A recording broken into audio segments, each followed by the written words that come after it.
Patriots Beat Podcast, Training Camp Day 2.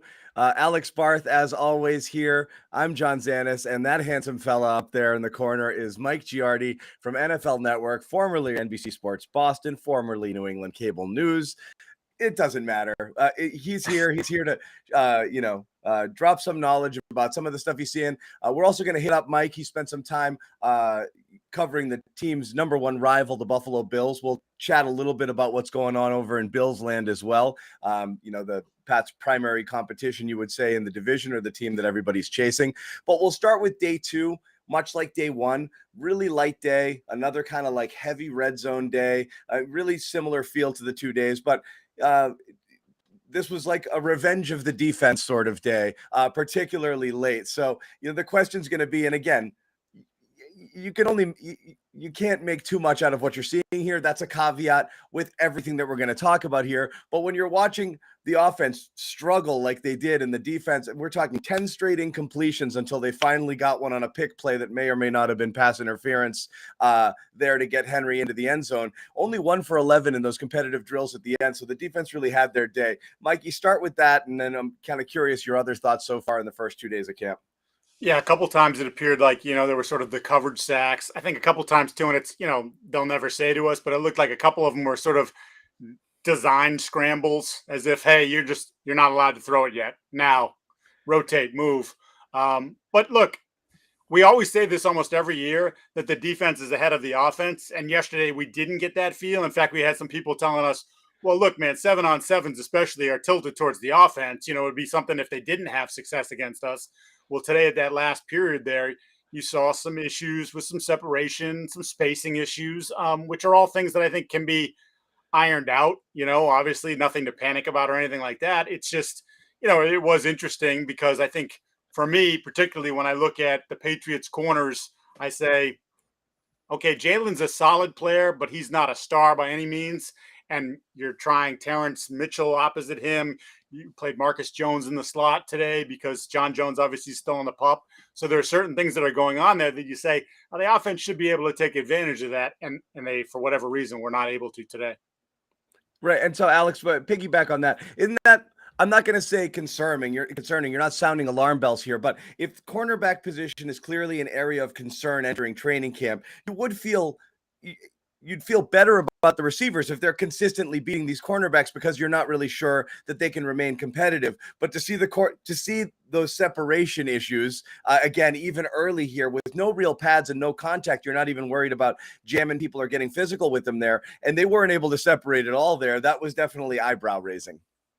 Yeah, I mean, I'll give some credit to the defense. I thought Jalen Mills played really well in that period. Specifically, he had a pass breakup on Nelson Aguilar that, he had to kind of come back over the shoulder. And look, there's no refs to throw flags, but from where I was standing, I had a pretty good view of it. I thought it seemed clean to me. So credit to him on that. But yeah, when you see, there was another completion, I thought, on a play that really looked like kind of a gimme play, right? Every team has those couple of plays or even just routes that they know they can hit when they got to have something. It was Kendrick Bourne along the back end line, and Marcus Jones was right there with him. And he didn't break the pass up, but it was the kind of coverage where Mack really didn't have a window. He kind of tried to put it up and thought maybe Bourne could go all the way up and get it in toe tap. And it was just it was too out of his reach. It was a difficult throw. So look, is Marcus Jones maybe a star rookie? That's possible, but Kendrick Bourne isn't necessarily the kind of assignment you're expecting Marcus Jones to cover. He's a guy that's maybe a step or two behind after being in a red non-contact jersey all spring. So that one, battle between those two kind of stood out to me as, does it mean maybe Bourne could have done something more to pull away, or is Marcus Jones maybe ahead of where we think he is? It's also in that instance too, we're dealing with less space, right? Right. Less yards to work with. So to me, like I always get concerned when there is massive space down there. There shouldn't be, unless you've picked somebody off clean or somebody falls down. That generally the windows are going to be tight down there. So yeah, I mean, again, it's 2 days. They're not in full pads yet. We'll see, but it was certainly to see them sort of control it like that after the way they got controlled yesterday was eye-opening for a number of reasons. And maybe something if you're if you're the glass half full guy, you look positive and say, all right, the defense, coming together. Not so bad, right? Yeah, exactly. Right. Hey, everything's great. Well, and again, you can look at it that way though, because I think Jalen Mills, even when he's given up catches, they're really contested. He's been there, not only making plays, but he's been there even when there are, I believe Parker's highlight catch, right, was with Mills in coverage, but he's tight on him. And Parker makes a really nice back shoulder catch and toe taps it there in the corner. That's tight coverage. And if you're seeing that kind of stuff from Mills, that definitely is a positive. Bledsoe, a guy we'll talk about later today, was a tight end eraser, and really did a good job there in coverage. So any positives you get out of this group, particularly from places you're not necessarily expecting it, like a guy like Bledsoe to start, is definitely good. And you said it, like it's hard to get separation a little bit in the end zone there as well, but still happy with what you've seen from Parker over the 2-day period as a guy who definitely stands out in these kind of red zone exercises that they're going through. Yeah, I mean, he's just he's a bigger body, something they didn't really, I shouldn't say they didn't have a bigger body last year. They did. He also wore number 1. He just wasn't an NFL receiver. By the way, I don't know if you happen to see some of the Chicago Bears beat writers tweeting today, ball off of N'Keal's hands, picked off. Well, did you see the video? I haven't seen the video, no. There is video of it. It's it could have been a better throw. It wasn't a great play by N'Keal, but it could have been a better throw. I know, but we all did the same thing. Right, yeah, no, exactly. The fact that they had to put out video kind of proves the point. Yeah. They're doing what we did. Like, it wasn't necessarily entirely on N'Keal. The throw could have been a little better. That's just rerun the tape. How many times did we say stuff like that over the course of his career here? It was a little behind him. Make the catch, dude. Yeah. Anyway, their problem, not our problem. But yeah, Parker's definitely a revelation. Alex and I talked about it a lot yesterday, Mike. Like, Parker, what you want from him is to be everything you we're hoping N'Keal could be. Big body, box out, boundary receiver, those back shoulder type of throws. When they tried him with N'Keal, it didn't really work. A guy who can definitely get off the line a little bit better, use that body, high point some balls, which he's done over those couple of days. That's what you're looking for. And if he does that, even at a, average, above average level, it's a huge upgrade. Yeah. I mean, look, when they made the trade, I wasn't one of those people like, oh my goodness, this is a game changer for them. But when he's at his best, he would be their best receiver. And I don't think anyone can argue that, just based on what he did in Miami over the course of his time there. Of course, the big question is, can he stay on the field for a full season? That's not something he's been able to do all but one of his 7 seasons, right? So that's an important thing with him, but you definitely like that size. And you can see, at least early, there is a little bit of chemistry between him and Mac, and sort of figuring each other out. And to your point, the back shoulder stuff, that's important. It just gives them another element that clearly they didn't have last year. Look, if you're going to have him as a primary boundary guy, that's going to reduce, I would believe, Aguilar's snaps, and you didn't get a ton out of him last year either. So, I mean, there are a lot of positives to be gained there if he can be anything close to the player that he is when he's on the field for Miami. Yeah, and I think he's somebody that, in terms of the fit, right? He's obviously a really good receiver, but what he can do for Mac Jones, and we're starting to see it when you have a quarterback as accurate as Jones is, you give him a receiver with the kind of catch radius that Devontae Parker has. And, we talked about separation before, right? I think everybody thinks they hear the word separation, they think of a wide receiver running 10 yards past the corner. There's other forms of separation. If your wide receiver is 6'4" and can go all the way out of his wingspan to get the ball, and the corner's 5'10", there's some natural separation there. You just have to be able to place the ball to take advantage of it. And that's what happened on that catch today. It was a back shoulder. It was low. It was about knee high.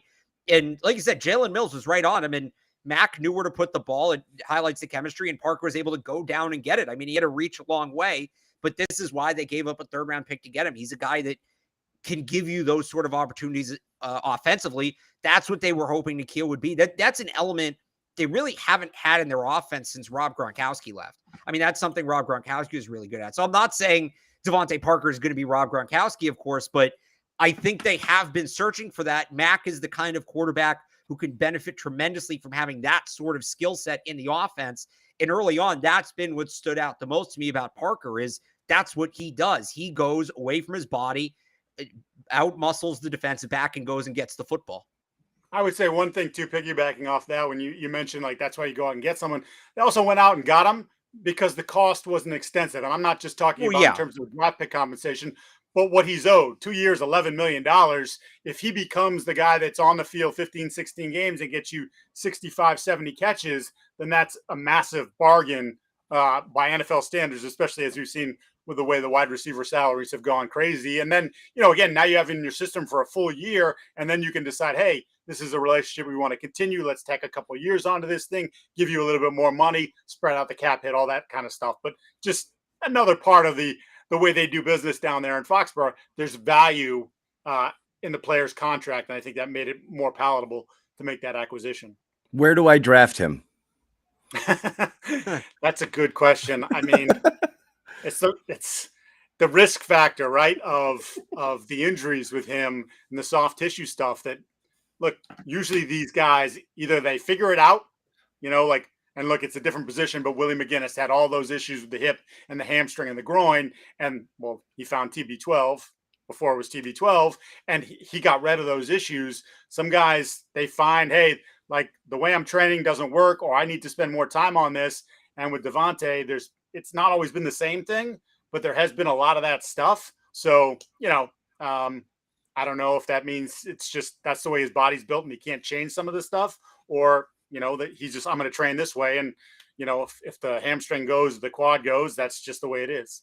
Well, I think I heard you say it. My internet glitched a little bit there, so I apologize if I'm doubling up. But, you look at Hunter Henry last year, right? We had a lot of similar conversations about Hunter Henry, and he hadn't played a full season, and he comes here and he played all 17 games. And after the season, he talked about how the Patriots training staff had somewhat of a different plan for him than they had for him with the Chargers, and he thought that was really beneficial. So maybe it could be some of the same. The Chargers medical staff is sort of known for having some not being great, to put it bluntly. I don't know. I don't think exactly.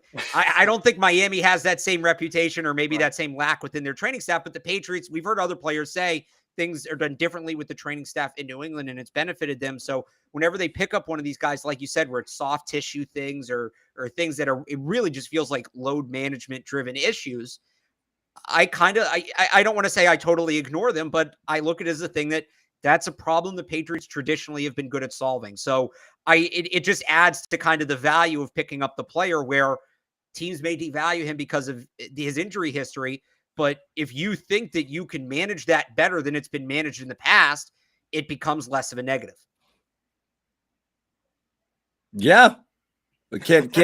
No, I mean, it's just like an overly positive take, and Zannis is floored. He doesn't know what to do with it. It's an overly, you being positive, Alex, on the Patriots front. No, and again, it is what it is. You'll see what it is. You always feel like it's a ticking time bomb with guys who do suffer these soft tissue ones, because everything's going perfectly and boom, there it is. And then it lingers and it lingers and it lingers, and it can submarine a whole season. But it's training camp. It's all sunshine and puppy dogs right now. Parker looks good. That's really all that matters. We'll worry about, health, staying on the field, longevity, and all of that. Mikey, 2 days right now. Anything else that pops out to you that you've noticed that you think is interesting as far as the team is concerned? I will say that, and look, we saw it in OTAs when Isaiah Wynn showed up, that he was the right tackle and Trent Brown was the left. But part of me wondered if that was just, a little bit of tweaking Isaiah for not being there. And also just, again, sort of, hey, let's roll Trent out there. Let's see how his feet are moving at this point. And if that's something, if Isaiah plays like he did last year, we can't tolerate that. We can kick Trent back over to left tackle and feel comfortable with it. So for him to start here again, I guess just a little bit of me was like, okay, so this appears to be the plan. And, I asked Trent yesterday if he had been told that before he re-signed, re-upped, and he's like, no, it was, and I was like, or was it more of like, we'll figure it out when we get there? And he's like, no, more of that. We'll figure it out when we get there. So I think I don't think he believed he was coming back to be the left tackle necessarily, but here we are, a couple of days into camp, but based off of the tail end of OTAs, it looks like this is the direction they're going to head in with Trent as the left side guy. Are you certain Wynn stays on the right? Because again, this is a guy who, you're not going to say full on bust. He's made it through the duration of his rookie contract, but he's not the guy they hoped he'd be when they drafted him in the first round as kind of an anchor left tackle. And, now he's kicked over to the right side. You might be able to save a buck or two if you're looking to clear some space. And if you think there's a negligible difference between someone like him and Haran, or, I guess Godchaux would be another candidate there. And Alex and I kicked this around yesterday. Is Wynn on thin ice?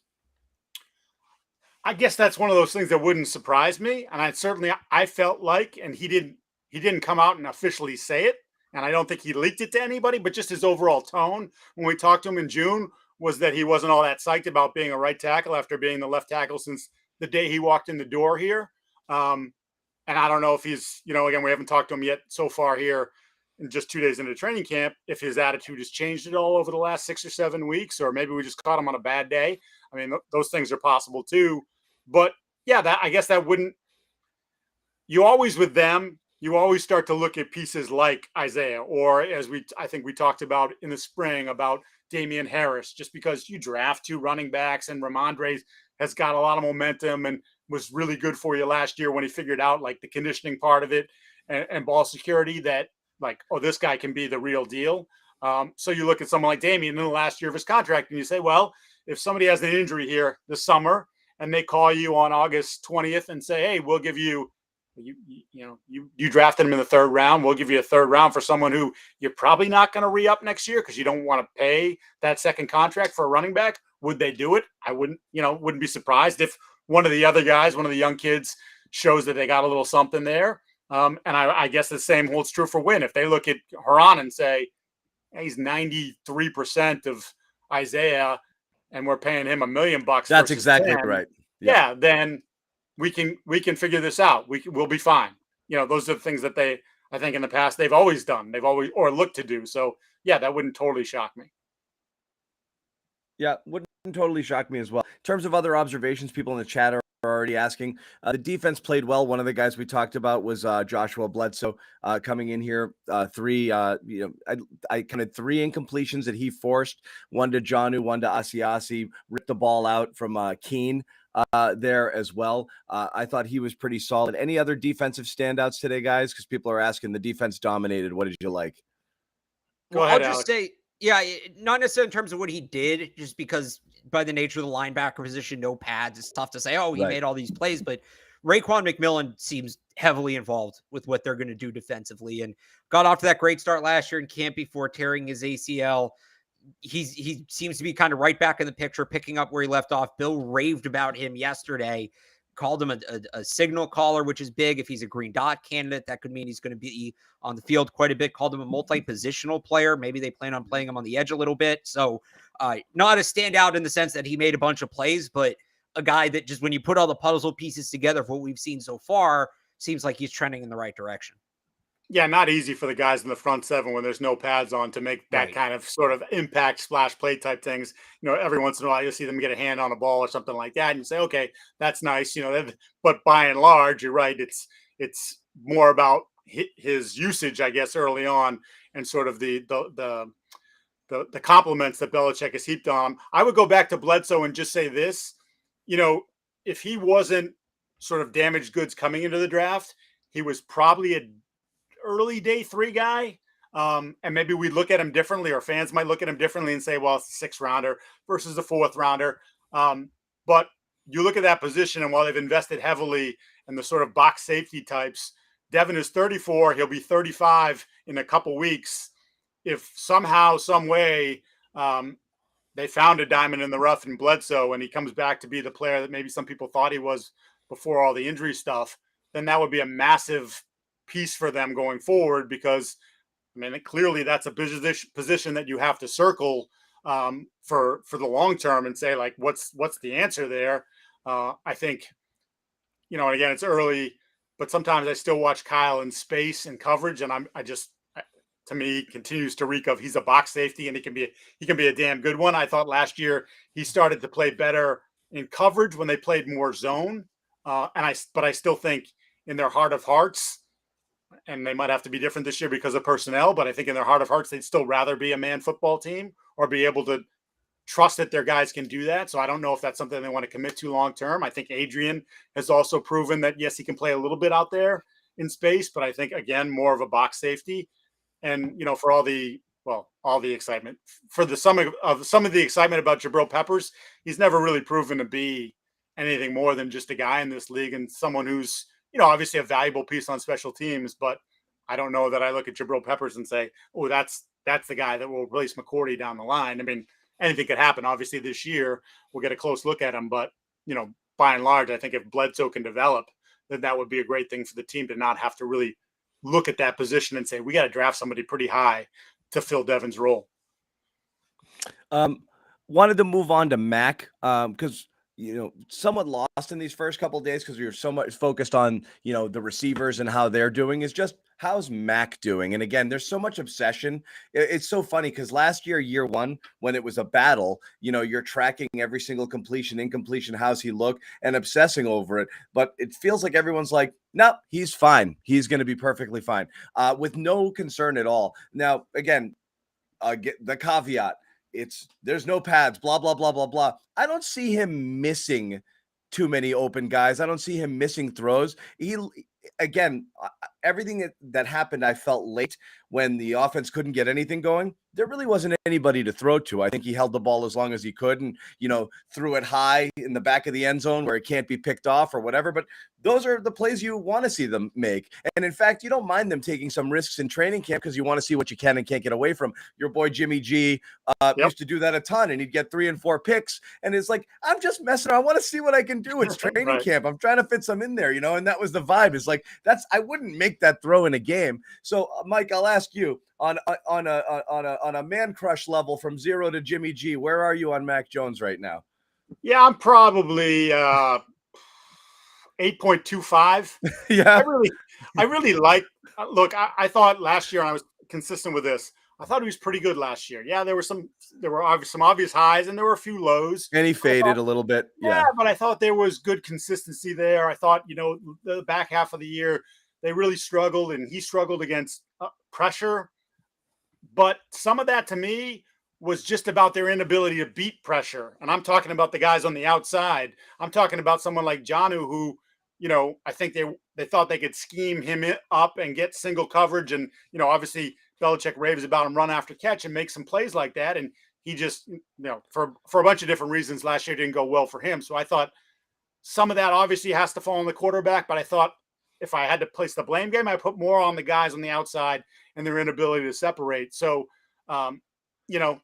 it was a pretty good year. And I just felt like in talking to people this offseason, the way, I've talked about, I think, it's sort of like the thing like, he owned the offseason. Well, that's something the Jets would say. That's something the Dolphins would say. But I just meant he owned the offseason from the way he just sort of took control of everything.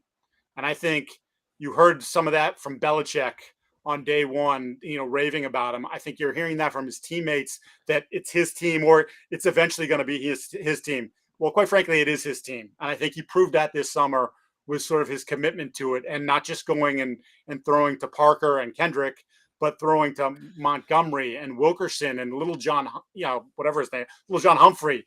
I can't even, I haven't even got his name in my brain yet. But he didn't have to go do that. He didn't have to go meet with those guys. All 3 of those guys might not make the team. Certainly probably 2 of the 3 don't make the team. So the fact that he's willing to do that just reeks of this guy who's just like, no. This is my offense.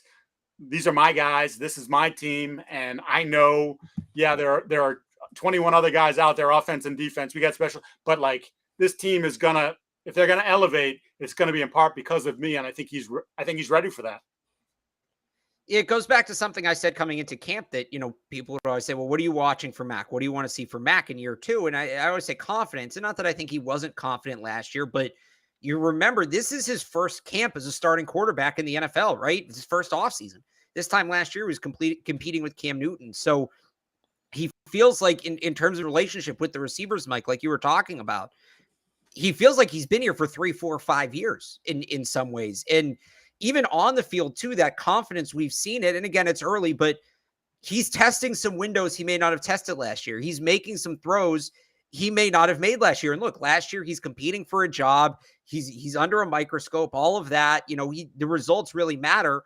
and not that the results don't matter this year, but they matter in a different way. I think this year it's less about him proving himself where versus just growing with the offense, growing with these receivers, getting ready for the season. He has an opportunity to do that. So I think he's doing more of that this year. It's less competing and more growing.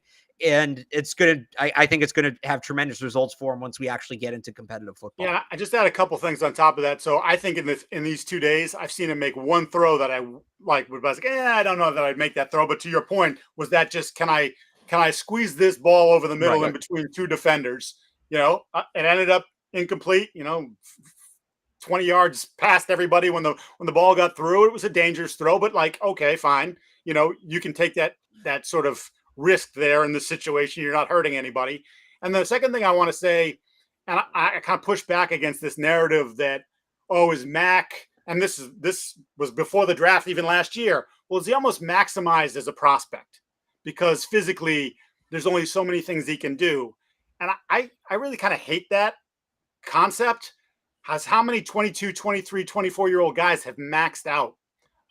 He can do things, and I think we've already seen to a certain degree the way he's approached his body this offseason. He's changed his body. I think he'll continue to change his body going forward. I think we'll see about the arm strength, but it feels like there is a little bit more zip on the football this year. I think he clearly recognized that after last season. Hey, a couple of these things that I could do at Alabama, that the way the ball got in there was fine, but at this level, if I throw that ball and it has a little bit of too much of a lollipop on it, it's getting picked off or it's getting knocked away. Well, yeah. Okay, I need to get stronger. And I think he went about trying to do that this offseason. And what does that mean? Does that mean his arm is 2% stronger, 5%? I don't know. Again, it's something we'll have to see as we go along. But the notion that he can't continue to grow, he's a young dude. I think it's nuts.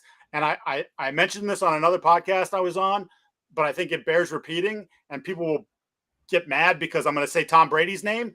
But go back and look at Brady's picture when he had the dad bod as a 22-year-old. Right.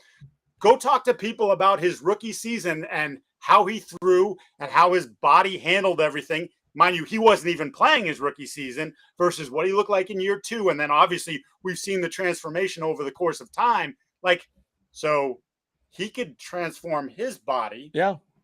Why can't Mac transform his? Again, we've already seen, if you put the picture up from last year and the picture up from this year, that's a different looking dude. He's leaner. He looks a little wider in the shoulders. He looks a little stronger to me. So, and clearly it's something he's talked about as well. So I just think that's nonsense. Yeah, he's never going to run a 4.4.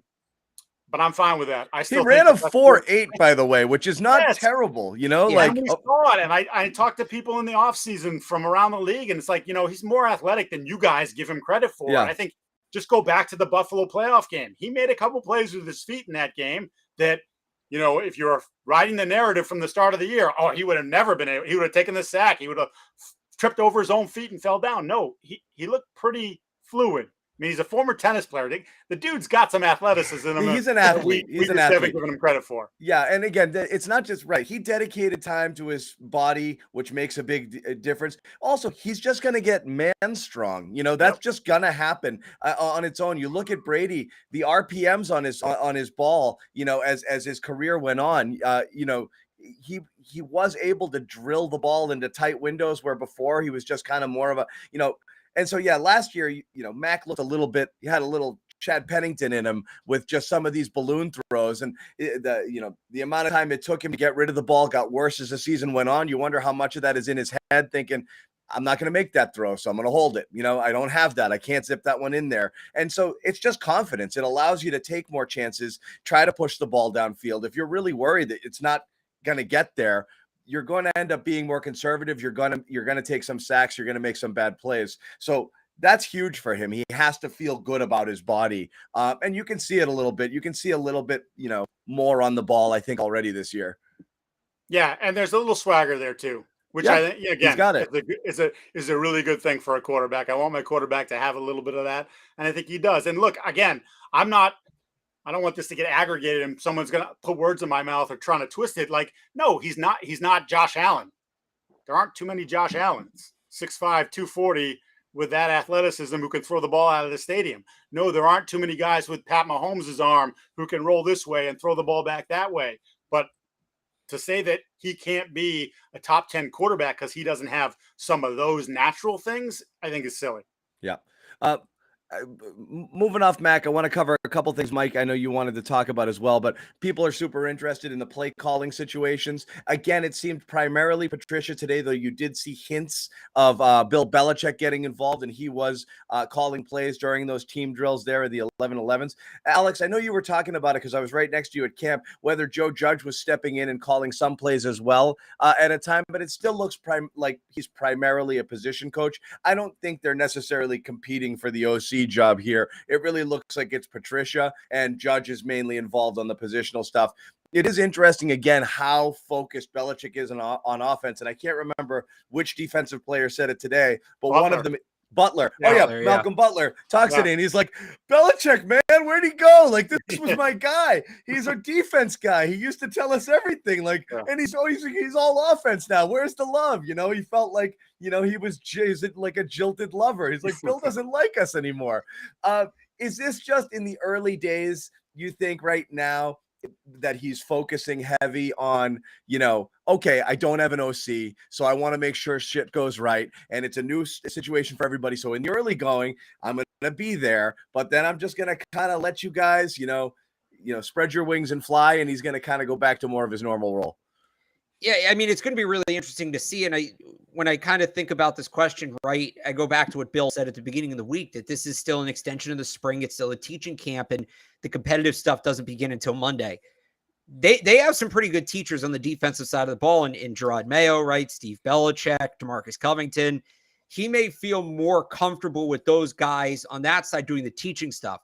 Once they get into the competition, once they get into the game planning of it, and this is beyond Monday into, you know, even into the regular season, you know, the teaching side of coaching, he may be with the offense. When it comes to the game planning, when it comes to the situational stuff, the scheming, where is he then? Does he then go back to the defense where, you know, he's made his bread and butter? Or is he still with the offense at that point? So that's what I want to see. I understand why he would want to teach, teach coach the offense at this stage in camp. If it's like 2 weeks from now and he still really isn't with the defense, I think it becomes a much different conversation. Yeah, and the problem for us is once the camp is closed, we go back to that 5 minutes of availability during the season or whatever, and you see stretch and maybe in a positional drill, so you don't really know how involved he is with your own eyes, and you obviously can talk to players, but you know there's some messaging that goes on there. They know what to say and what not to say. We've already run into some of that here as you go through the course of OTAs with the streamlining of the offense, but no one is really willing to sort of tell you how far that's gone. What do you mean by that?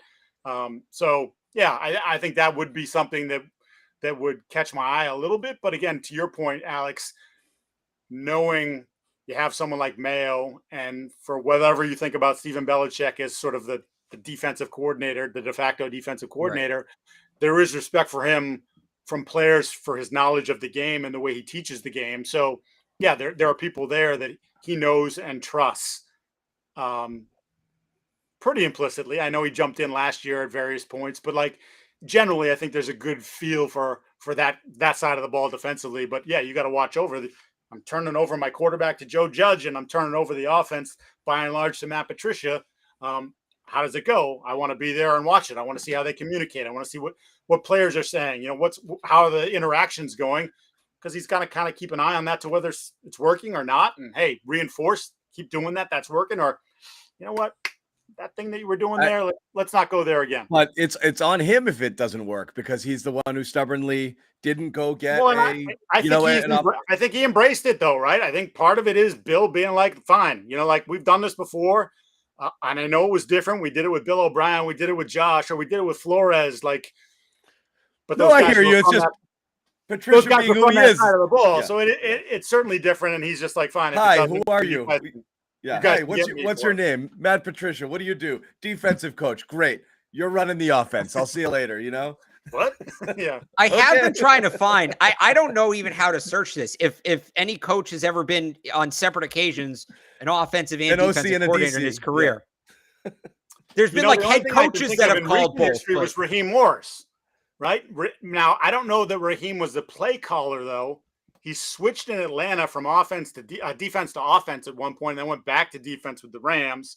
So, like, I don't know that he was ever a play caller, but that was like in recent memory. That's the only one I can think of. They shifted in midstream. They were like, you know what, we're going to bring you over here. We need your ideas over here. So, but yeah, I don't think he called the plays. So I guess the comparison stops there. Right. Yeah, no, but I mean, like, you're right. That kind of proves the point, right? That's close as you can get. In theory, if they were to at some point down the road give Patricia the title, he might be the first. And I just looked at it more. He was the passing game coordinator. He was never the offensive coordinator. In addition, and he's now a DC and all that. Like Patricia, in theory, if they ever gave him the title, might be. And again, I'm not going to go through every single coach that's ever coached in the NFL, but it's really tough to find somebody who has held both the OC and DC titles separately over the course of their career. One thing I wanted to talk about, and Mike, you mentioned among the things that you wanted to hit on this show. It's not quite a camp battle, but it is if you play fantasy football. But that's about it. There's not going to be a bell cow running back and then everybody else. There's going to be a timeshare split. The question is, how split is it going to be? And for my money, I think it's going to be Ramondre Stevenson 60+% of the time, and Damian Harris is going to be the relief guy, and then you're going to mix in other people, whether it's Ty Montgomery or whomever, in other sort of roles. That's how I see it. It looks pretty split to start camp right now, that they're both getting equal share, equal opportunity. But Mike, what are your impressions? I know you mentioned when we talked about what do you want to talk about here, you just said Ramondre.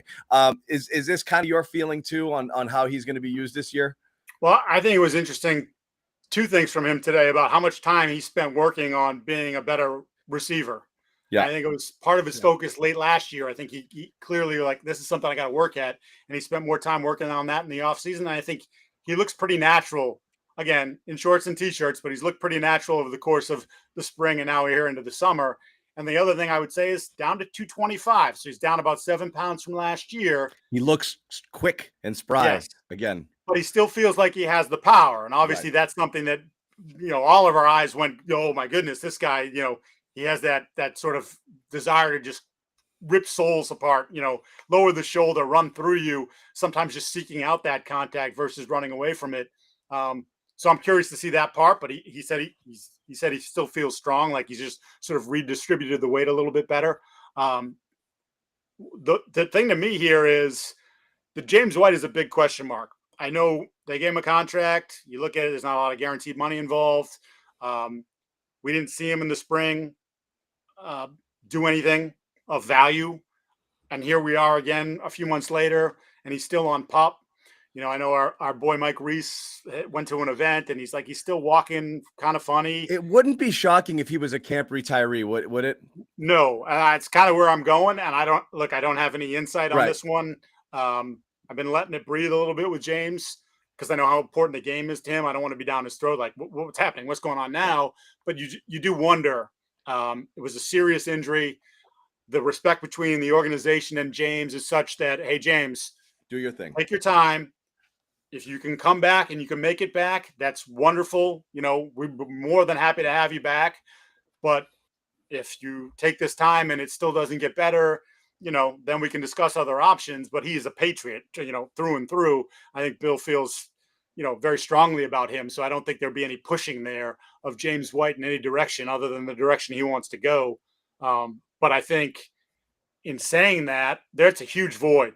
And we saw what James was able to do just with the brief time that he and Mac were together, and to not have that sort of safety valve. Bolton did a solid job, trying to fill those shoes. But I wonder, just based on the work he's put in and the way he's looked so far, if Ramondre doesn't get a piece of that role, and then maybe your number of he's the 60 to 40, maybe that number is more split down the middle just because they realize, hey, in passing situations, sure, more often than not, it's going to be Ramondre. I mean, they did draft 2 backs, but despite some weird buzz about Strong, like we haven't seen him do anything.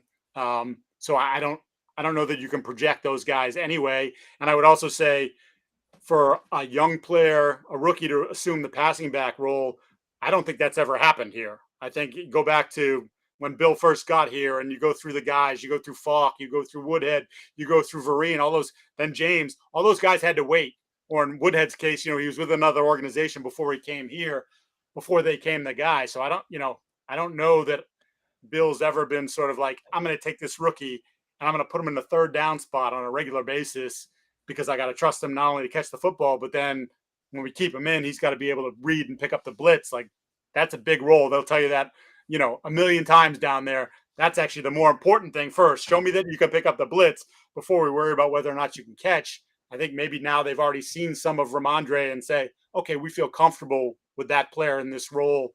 And now let's just see how it develops. Yeah, and the pass blocking thing is, I think, what gets forgotten when you have this conversation. And there were people last year coming out of the Senior Bowl, I remember, saying Ramondre Stevenson looked like a left tackle lining up in the backfield. But if James White can't go, and you mentioned, the report from Mike Reese and all of that, and it does seem like he's a question mark at this point, it is such an important role, and the Patriots are going to have to break some trend, it feels like, to fill it. One of their trends. If it's Ty Montgomery, who they have listed as a wide receiver. Now, I always say the two letters next to the player's name on the roster don't mean that much. But, he's somebody, maybe you play him, but it looks like they might want to use him as a wide receiver a little bit too. The two big trends they would break would be either Ramondre Stevenson playing there, because there's not a ton of guys that play early down back and pass catching back for them.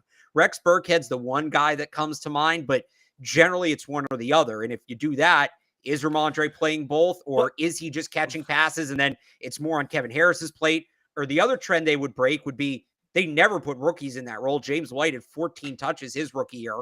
So Pierre Strong does kind of fit the profile of the player you'd think you'd see there. But again, they, like you said, Mike, they don't necessarily put a rookie in there right away. The other guy is J.J. Taylor, who can move with the ball a little bit, but he hasn't shown he can be a pass blocker up to, where you need to be in that role. So something's got to give at some point. That, to me, is what the battle is. And it's a really interesting one to watch as camp goes on. Yeah. Just go back to, was it the Ivan Fierce quote last year that JJ is a little light in the ass, right? Like, you can't, he's 5'5". He's whatever he is, 185, 195 pounds. And yeah, he's built like a brick, but there's only so much you can do with that frame. Right. And that's, sort of, I think JJ as a playmaking type could make the league, but I think his body type is really sort of stunted any potential to latch onto some sort of a regular role. But in terms of split, and again, that third down role, the pass catching role, which belongs to White or has belonged to White, and you assume is his if he's healthy and able to play. If it's not, it could be a committee approach, could be some Ramondre, could be Ty. But what I don't get, and the reason why I think it's going to be more slanted towards, and why I say 60+ % of the touches from Stevenson, he's the only one who can do both. And I think the Patriots have always, the days of bell cow running backs are kind of gone, because it doesn't benefit you. It helps to have guys who can hit the line hard, play after play, and wear down the defense if you're going to pound the ball and be able to bring in fresh legs. So it makes sense to switch it up. But just that versatility and the unpredictability of having a guy and not being, you go back to from Ben Jarvis, Green Ellis, and on, you had a guy, Sony, when he's out there, they're going to run. The percentages are ridiculous. When X back is on the field, they hand it off 78% of the time. Like, that doesn't benefit you in any way. Having somebody who can do both, which Stevenson is that guy, and run with power and aggression in short yardage situations or early downs, I think makes sense. It just makes the most sense. So that's why I think the split ultimately, where I'm counting White as maybe late to the party or out this year, could be Stevenson, the heavy share of being able to do both, Harris spelling him on early downs, and then mixing and matching with other people like Ty Montgomery potentially coming in there. I could see that. And again, that's just a vibe sort of thing.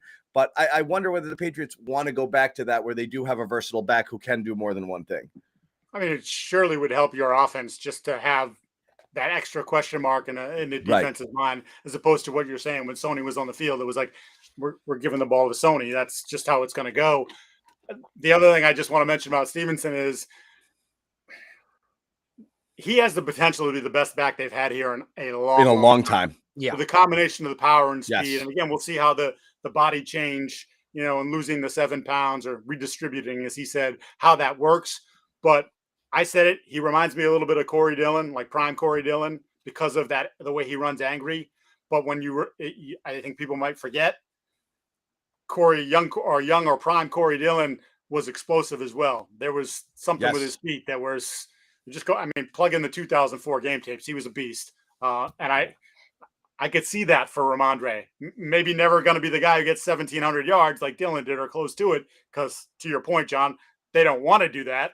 But he has some of those capabilities that make me think this guy could be a stud in the league for quite a few years. Last news note, and again, and we'll pick up some pieces before we wrap it all up. But late yesterday, you had the news about the Devin Godchaux extension. And I know, for some people, there was some kind of question. I'm kind of curious each of your thoughts on it. But Godchaux spoke today and he talked about it and said this is a great place. But Belichick, this is the second day he's dropped just this bouquet of flowers all over a player. This is what he had to say about Godchaux when he was asked about the player earlier today. Well, it's one of the best defensive linemen in the league. I'm glad we were able to work that out with Devon and Drew and get it done. So obviously both sides are happy. Contract signed and go forward. One of the best defensive tackles in the league. So real simple question. Is he?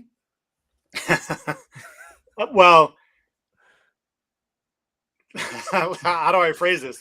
Does it really matter? They think he is. And this isn't I've heard rumblings about how they feel about him leading up to this. They love his work ethic. They love his attitude. They love his approach. His teammates like him a lot. Some of this feels to me like he's a good player, but he's getting more than he should because he's become in 1 year plus. He's become a culture guy for them. And we know how Bill values those guys. So, yeah, he can play, but also there's all these other things that he does and represents that we want, and we want to filter through the locker room. So, I thought he was fine last year. He didn't really jump out. And part of that is the position he plays. Yeah, it's not a sexy position. Right. But I did feel like they were a little...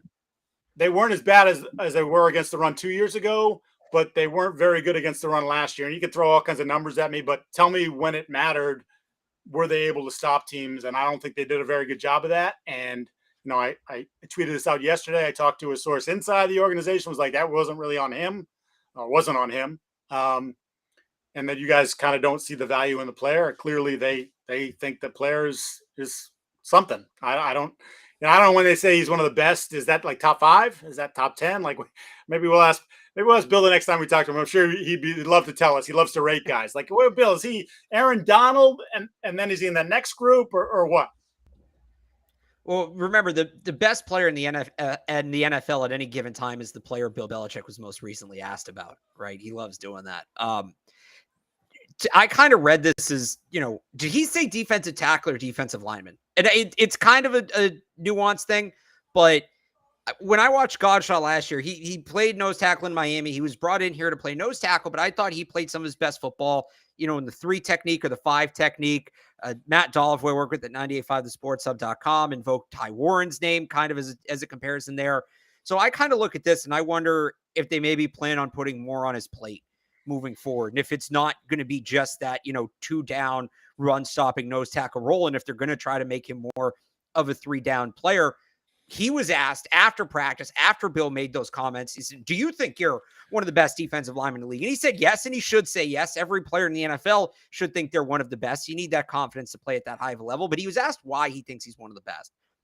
And his answer really stood out to me. He said basically because he plays the run and the pass. And he plays the pass not necessarily as a pass rusher, as a guy that's going to, pile up the sacks, but is going to allow other players to do so. He mentioned that he thinks he can free things up for guys like Matthew Judon and Christian Barmore. Yeah. So that's what I think, with this contract and some of the things that were said, I think they view him as a guy that can really open things up for everybody else, can be used in multiple ways, in multiple situations on the defensive line. They didn't necessarily do that a lot last year. So that's maybe where the outside perception comes from. They did it more late in the season, and I thought he played some of his best football late in the season. So I wonder if this is a sign that there's going to be a new, more expansive role for him moving forwards. Yeah, maybe. I mean, versatility is good, but I mean, Mike Giardi plays squash and ping pong. He's not particularly good at either. So it's such a, is he good? Is he dominant? Is he a playmaker again? And I don't want to, you don't want to put stock in, surveys, lists, and X, Y, and Z, but whatever it was a few weeks ago that got a little bit of buzz, ranking top 10 players at each position. Not only the players not have a single player, Patriots ranked among them, in a survey of other league personnel and whatnot. They only had got one guy who got a vote. So again, you're talking about is there enough playmaking on this team? There's a lot of guys who can do some things and play a couple, be versatile and go in there and kind of help you out and be able to plug holes. But you're looking for playmakers. And when you're going to dedicate money to people and extend them, there's nothing wrong with Devin Godchaux, but if you cut him, you save $5 million. But restructuring this deal, I think they saved $1 million. Was he that vital? Is he that important? You're talking about a team who's really looking for some players at a lot of different places that that they're lacking depth right now.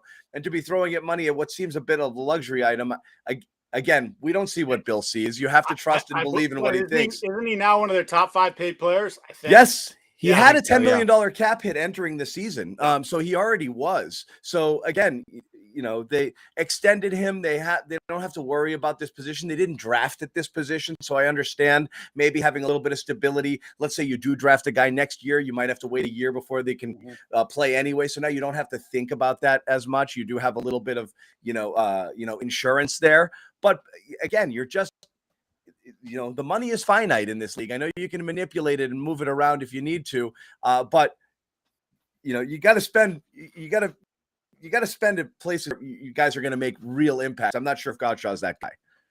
Yeah, I think that's fair to question. I think the one thing, and just hearing Alex talk and you talk there, is I almost feel compelled now to go back and watch some of Barmore's success last year rushing the passer, and was Godchaux on the field next to him? Like, was there an influence there? I'm just kind of curious. I know we heard from Christian today praising, Devon high and low.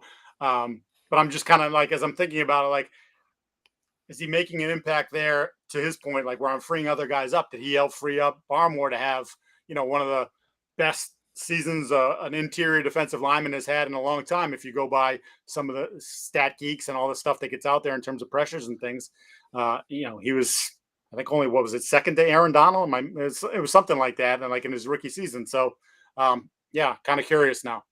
Yeah.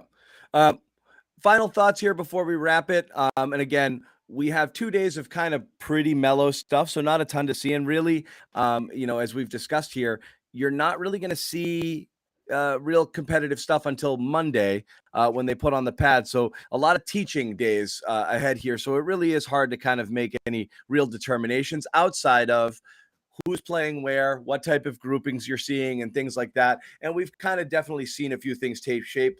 Final thoughts, guys, before we wrap.